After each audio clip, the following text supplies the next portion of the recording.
मोरे राजा जी दोनों लिया बगवैया मोरे राजा जी।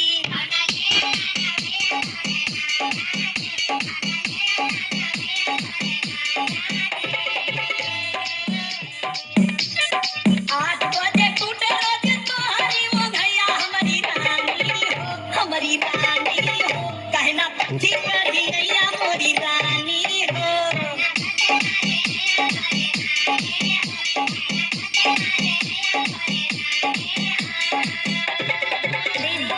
राजन राज सही बताओ तनी देखी हमर कमर कितना पिराता भूखिया मिटाई हो पियसियो कराई।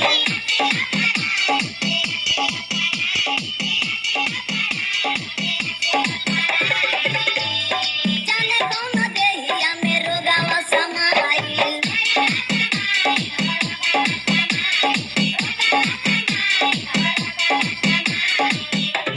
रही रही देहिया में उठे अंगड़ैया मोरे राजा जी दोनों लिया बगवैया मोरे राजा जी।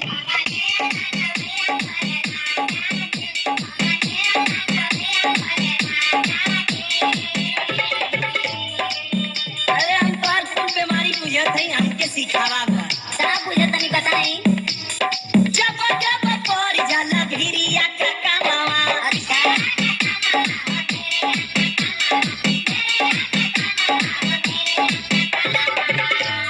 लागे लुकी नावे गोरी रोगावा का नावा।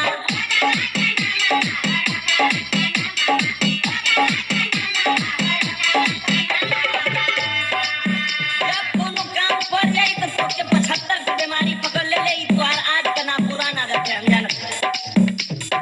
हिले तू लागे लो जैसे हिले ले पतैया हमारी रानी हो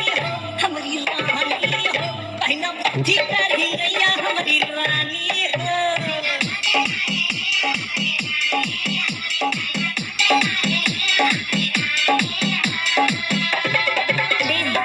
राजन राज देखी बड़े बड़े के मत बोली अभी बहुत हम तोप के बतियावत। अच्छा का तोप के बतियावत हो तोपी के कहिला नहीं तो हके बुझाला।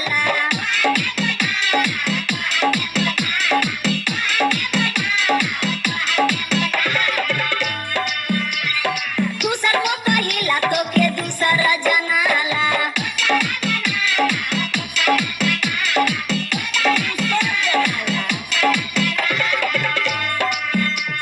इहे रोग तोहरा पटल के जो गोसैया मोरे राजा जी मोरे राजा जी तोहू खोजा बगवैया मोरे राजा जी।